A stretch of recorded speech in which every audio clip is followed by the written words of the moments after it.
Hello, I'm Emma B. Perez, life design and career coach for teens and young adults.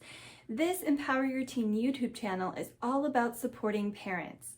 To learn how your high school or college age child can go from undecided to excited, click the link in the description box. To get even more support as a parent, just stick around by subscribing and clicking the notification bell. Okay, let's get to today's topic.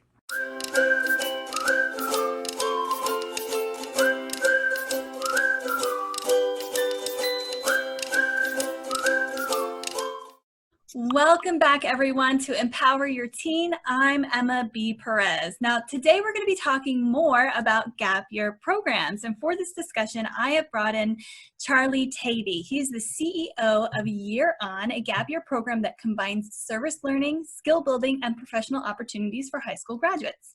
Originally from Long Island, Charlie now lives in San Francisco. And he says he's become extremely skilled at pacing his apartment during shelter in place. He's worked in education for over a decade and thinks that gap years will become more prominent in the coming years, not only for high school graduates, but for anyone who wants to take time to build confidence and clarity for the future. I couldn't agree more with that. Welcome, Yes. Charlie. Thanks for being here. Thanks so much for having me. All right, so before we get into the questions, would you mind sharing your story with us? How is it that you came to do what you do? Sure. So as you mentioned, I grew up on Long Island in New York, and where I'm from on Long Island, I think that a lot of people have kind of this predetermined path where, we go to school, through high school, we go to college, maybe somewhere in the tri-state area. And then, you get a job in New York City, you do maybe well for yourself, then, you have your apartment in the city, maybe you're really successful and you have your house out in the Hamptons. It just feels very cookie cutter. And a lot of people go into kind of the finance world. And for me, I wanted to follow that path. As a young person, I was just like, hey, I'm going to do what everybody around me is doing. So I went to college, I majored in accounting, and I applied to one of the big four as my job out of college, and I did not get that job. So I was crushed. And I decided, well, I don't really know what I'm going to do now. So I had actually studied abroad in China during the Olympics, and I decided to go back. And I did what a lot of foreigners do when they're in China, and I decided to teach English for a little while. I took an intensive Mandarin course and to learn Chinese, and then I taught English for a bit, and I very serendipitously just kind of plopped into the education world, and it was amazing. The school that I worked for there was a startup. They were bringing technology to the classroom, and I was able to grow with that startup for a few years. And China is an amazing place. I was able to learn a lot about myself and a lot about, another culture there. And after that, I moved over to San Francisco and I went through an entrepreneurship program. I was thinking about starting my own business. And at the end of that program, the person that ran it, who's a very prominent venture capitalist here in Silicon Valley, said, hey, you have a decision. You can, either we'll fund your startup with a little bit of seed money, or you can come work for me. And I was going to build a startup that was around the education space. So this seemed like a pretty good idea to have someone with that clout as your boss. And so I decided to run that school for a little while. And it was really amazing what I learned about myself, but really about what education really is during that time, because entrepreneurs are really focused on a singular problem and then they really geek out about it. And its essence was, if you're really learning about this problem and you're self-directing yourself to figure out, how can I solve this? Or, how can I add to it? Or what isn't going well right now? What can I maybe do better? And that for me is kind of fundamentally, education, where we should see it going. We should want people to really get super jazzed about, something that they're passionate about and something that they want to dedicate their lives to. So I did that for a little while, and then someone knocked on my door and said, hey, Charlie, there's this really cool startup, and they're thinking about how students after high school can go into the world without going to college. And I decided to join that startup. And a few years later, I took over as CEO, and that's how Year On was born. So, as you mentioned, Year On is a pretty pretty broad program, and we do that for a reason. It's 3 phases where students go abroad, service learning. I went to a Jesuit college, so there's a lot of Jesuit influence in the program, a lot of discernment, thinking about who you are and where you want to go in life. There is the service learning piece, and then students learn personal and professional skills. Something that I love about college is that, you know, there's this community of people and you're all kind of going through these rites of passage together. I think that the connection to the real world is starting to get stronger with universities, but I think many would argue that that's not exactly the reason why they were founded, to be, you know, linked to the industry. So we do that. We are helping people really kind of think about who they are and what they want to do, but giving them these really practical skills that they can use, and also teaching them these professional skills that they can use in the world. And we're doing all of that with support of a coach. So a coach meets with the students one-on-one and helps them with a lot of these executive functioning skills that we can talk about later. But I really feel like I've landed in a place now where I really wish my 18-year-old self could have just experienced this kind of program. And I speak to a lot of people and they say the same, but I definitely didn't know a lot about myself at 18 years old. I had a lot to learn. I still have a lot to learn. And I do wish that I would have taken some time before jumping into, you know, a 4-year degree where for the first 2 years I was undecided and I didn't know what to do, to really just pause and, you know, reflect. And, you know, maybe I would be in a different place. You know, hindsight's 2020. I'm very grateful and very lucky to be where I am today. And I hope that the program that we've created is something that other people can now just anchor themselves into, and hopefully start to course a pretty cool path in their lives. It's amazing. Thank you for sharing that story. I'm going to pause for just a second because somebody rang my doorbell. Let me pause this for just a second. Okay, thank you. Thank you for giving me a minute to take care of that. Okay, so thank you for sharing that story. I really appreciate it, and it's true. So many people, I myself say, gosh, we wish we had this when we were 18. But I am going to ask you a question that I get asked by parents a lot, and it's, can a young person at that age, at 18 years old, really know themselves and really figure out what they want to do? That's a great question. And, you know, I similarly also get that question from a lot of parents, to which, you know, maybe a little more coyly than I need to, I respond, do you really know yourself? You know, at 40 or 50 or 60 years old? Knowing yourself is an ongoing process. It's something that you need to start at some point in your life. And I think that something that we are not doing well as a society, at least here in the United States, is giving 18-year-olds the actual agency to own their own lives. 18-year-olds are very smart. They're very, very smart. I've worked with them now. I'm coming up on my 5th anniversary of, you know, working here at Year On, and I am constantly amazed by the projects, by the maturity of, you know, of these 18-year-olds. And I think that we live in this culture where, you know, we think that everything needs to be done for our kids, because we want them to be happy. So, you know, we remove every kind of obstacle, and an obstacle that as a parent, as an educator, you can't remove is someone figuring out who they are.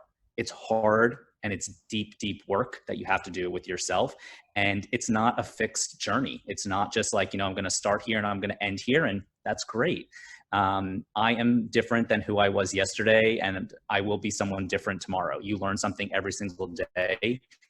And I think that what we do need to do is set a foundation where students feel empowered to explore themselves and, you know, are okay with failure and are okay with this kind of rapid testing that they can do during their lives to explore what they're interested in and design their own lives, even if it doesn't look like what you thought it was going to look like. And you know what?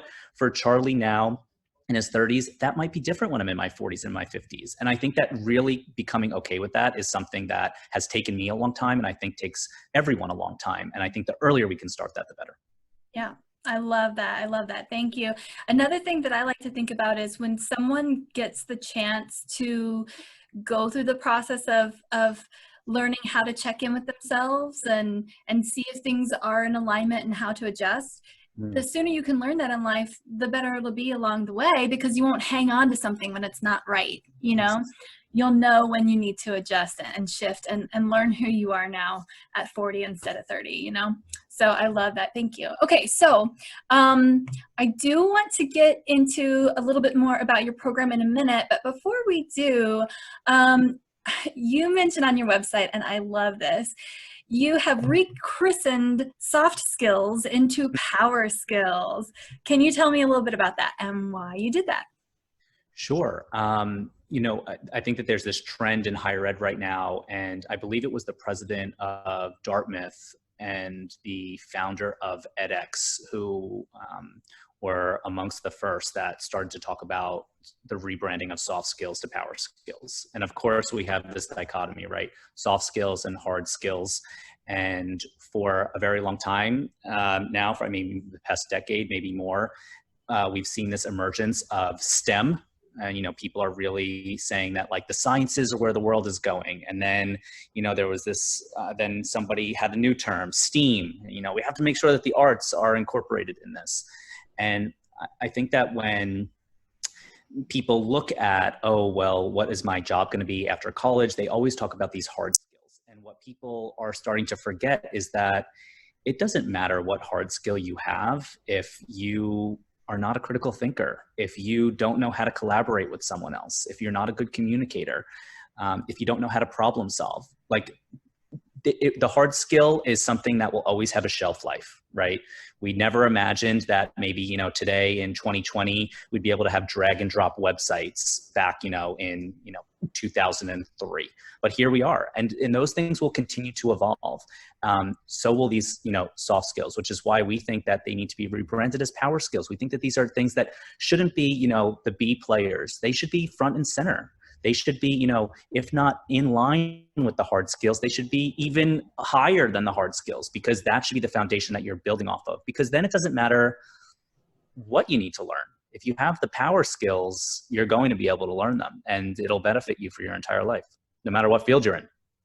Yes, exactly. So on your website, you also mentioned foundational skills. Can you talk about how those are different from power skills?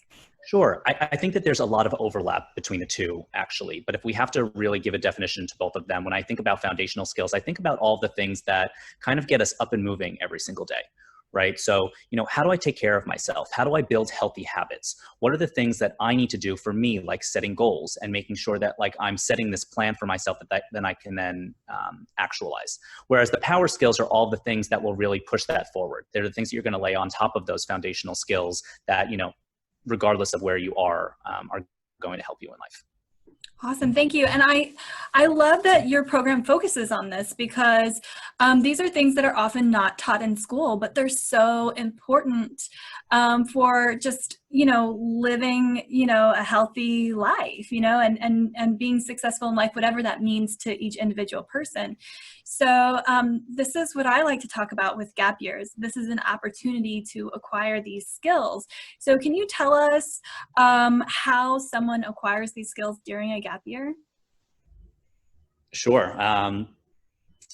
It's a big question. And, I think that my short answer is you have to want to acquire the skills. I think we see a lot of people, and this is, not dissimilar from going to university. Many students think, I'm going to university and like that, my life is set for me. And that is just not true. You've spent your entire high school career, parents have spent, their kids' entire lives getting them to the doors of what's supposed to be, this upward trajectory for the rest of their lives. And unfortunately, what we're seeing across the United States is a lot of students are dropping out because they don't have these skills that we're talking about. Mm-hmm. So, you have to really want to take that next step every single day and continue on that path. And I think that, specifically in a gap year, we think that because students have come from a hyper-structured environment. I mean, high school, our entire, 18 and below lives is run by our parents. We wake up in the morning, get dressed, we go to school, periods A through H or 1 through 8 or whatever it is.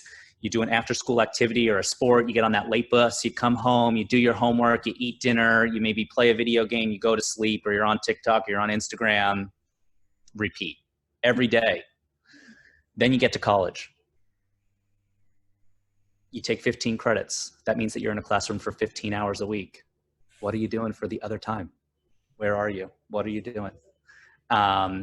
This is where we then start to think about, okay, how do I think about these skills that I want to acquire? Who am I? What do I want to do? And we then at year on, at least, we are putting some structure around that. So it's not just hyperstructure to nothing. There's some kind of in between where you have someone that's able to say, like, what are your goals this week? And just kind of like tap, tap, tap. What are you up to today? What are you up to this week? So I think that, and that's year on, like we have our coaches on staff that help you with that. And they're professionals that are, that have been in the quote real world for 10 years or more. So they have an idea of how some of the systems work.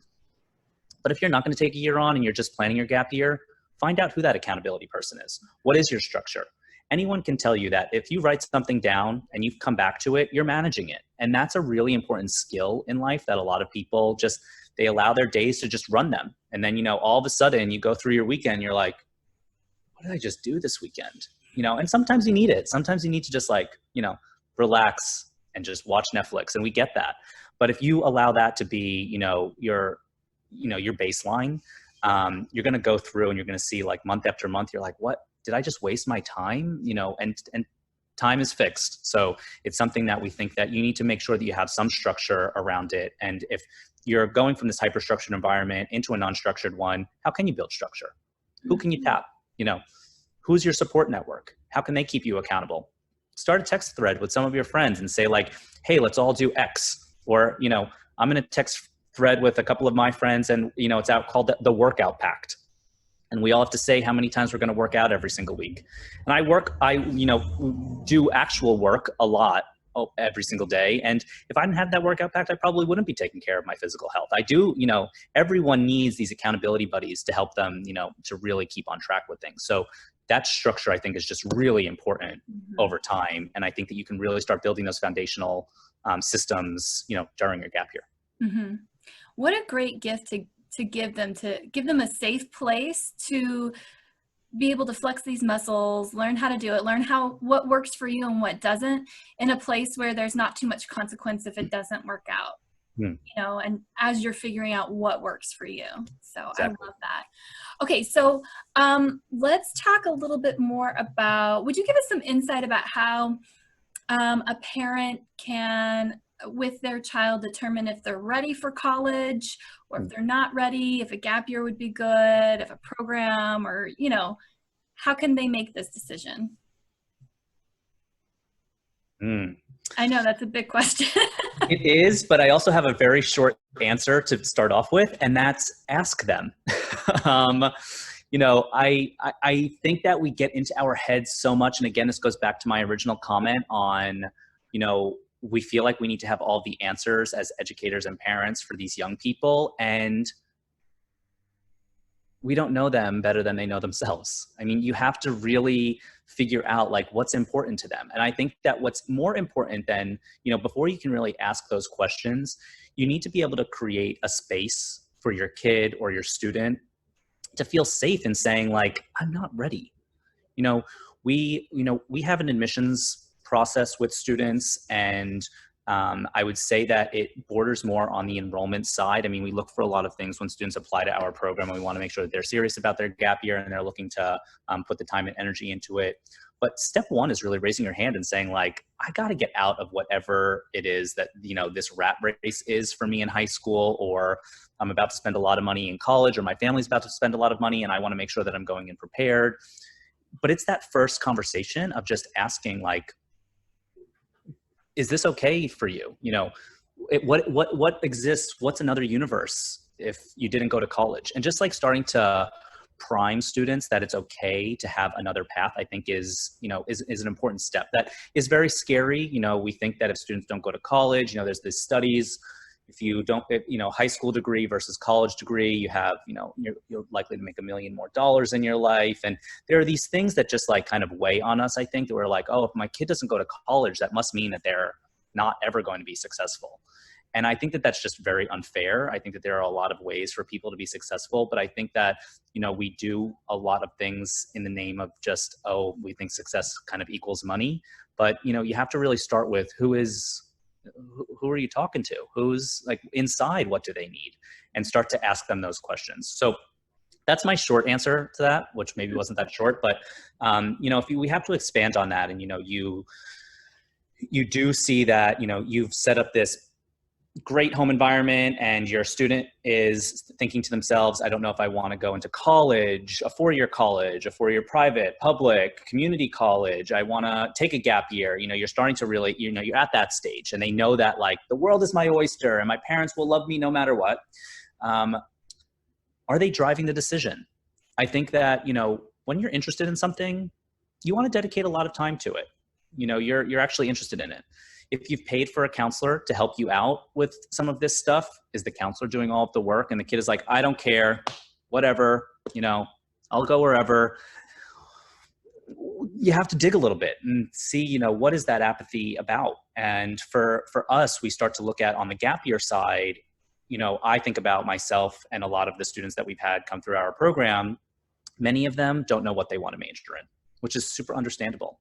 They are, again, they've been in this hyper-structured environment and, we sometimes joke about how students want, like, can I take a Scantron test to tell me what I should do in life? And like, we actually had those when I was in high school. But that's just like, there's no shortcut. It's going to be a lot of work. So we start with the undecided and it's like, are you super excited about college? Are you super excited about the future? Are you excited about what's next? And if the answer to some of those questions is not really, or I'm not sure, then we're like, okay, well, how do we then reframe this and build something that you are excited about? And, with our program, we usually can see students get super excited about like, wow, I get to go to this, international country, this international destination, and I get to volunteer for a little while and just like get out of my head and give back and realize that it's not just about me, right? And then all of a sudden they're in San Francisco and we only do 2 hours of workshops with them every single day. And outside of that, it's like, what am I exploring? That's for me. We, have an example of one student. She was like, it came in, she's like, I think that I want to be an artist. And by the time she left us, she was doing animations for, different characters in video games. And it's like this progression, right? And, this is what self-directed learning is. And, maybe if she didn't give herself the time to do this, she would have gone to college and she would have gone to, I want to be an art major.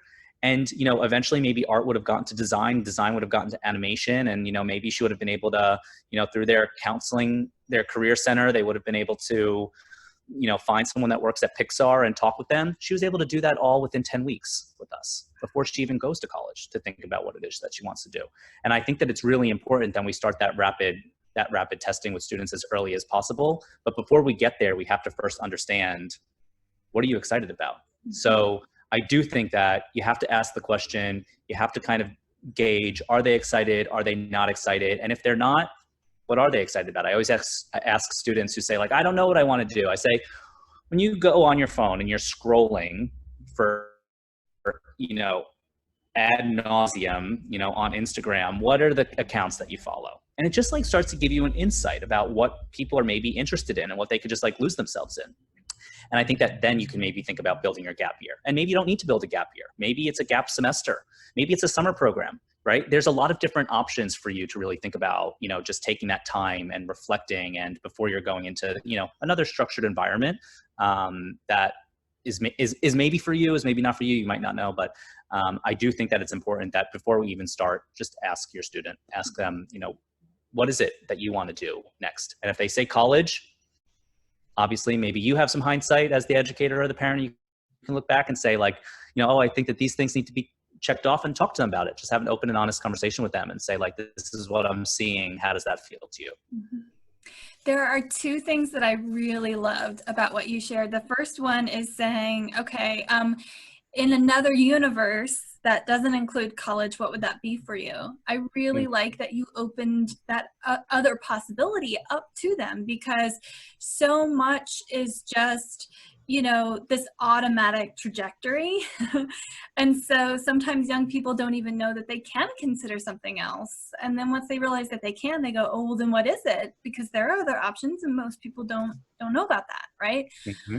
And the other thing, giving them time to really geek out about something. I love that you said that. I call it falling down the rabbit hole, when you get so interested in something that just all of your, it's almost tunnel vision.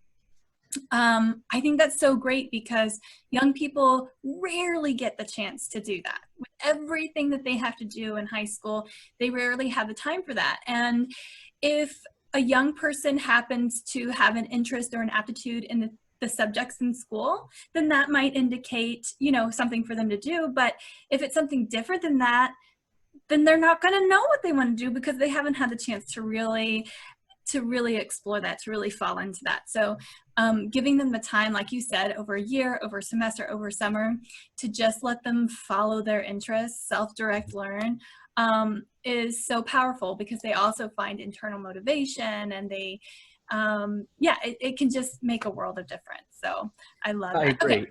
And I just want to say, I know that if, for the folks that are listening in right now, sometimes it might sound like, okay, well, great, Emma and Charlie, like it, but my kid doesn't know what they want to do.